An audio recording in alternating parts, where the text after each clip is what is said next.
The U.S. presidential election of 2000 was one of the closest and most controversial elections in American history. Then, Vice President Al Gore ran against Texas Governor George W. Bush, the son of former President George H.W. Bush. Both were high-profile figures with opposing political views. The campaign season was tense.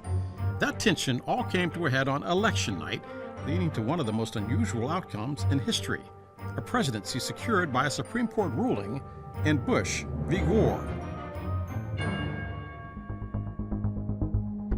It was Tuesday, November 7th, 2000. The race was close all night.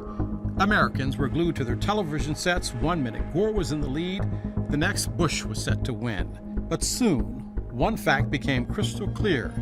The election came down to whoever would win the most votes in the state of Florida. But why did Florida matter so much?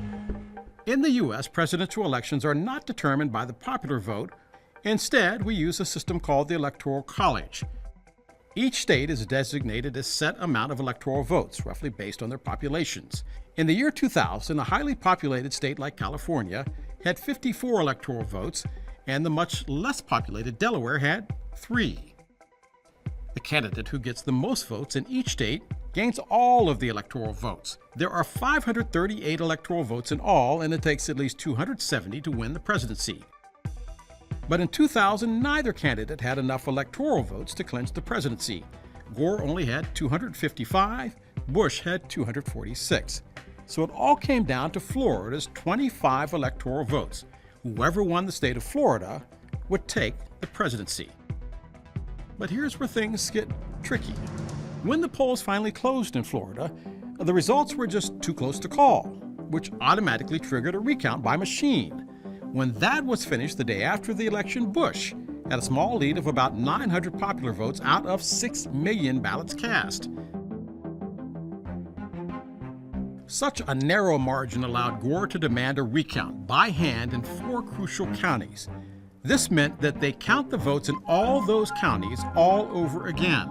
The Florida Secretary of State, a Republican who had also worked on Bush's campaign, insisted that this recount be completed by November 14th. The Gore campaign wanted more time, so they petitioned the Florida Supreme Court. The court extended the recount deadline to November 26th. But only 2 counties made it. One county gave up trying, and the 4th finished 2 hours late and was not allowed to hand in its tally. Still, with just 2 counties' recounts, Bush's lead had shrunk even further. It was now just about 500 votes. So the Florida Supreme Court granted the Gore campaign's request for a larger recount of 70,000 questionable ballots. But then the recount revealed a problem: balloting methods. In some Florida counties, votes were cast using a hole punch. But if the hole wasn't punched properly, the machine wouldn't count it. In Palm Beach County alone, 29,000 ballots were found spoiled and discarded, either because they weren't properly punched or because multiple candidates were voted for on the same ticket, presumably by mistake. Al Gore insisted that ignoring votes means ignoring democracy itself. It was now 19 days past Election Day, and a winner still had not been declared. At this point, the United States Supreme Court intervened and halted the recount.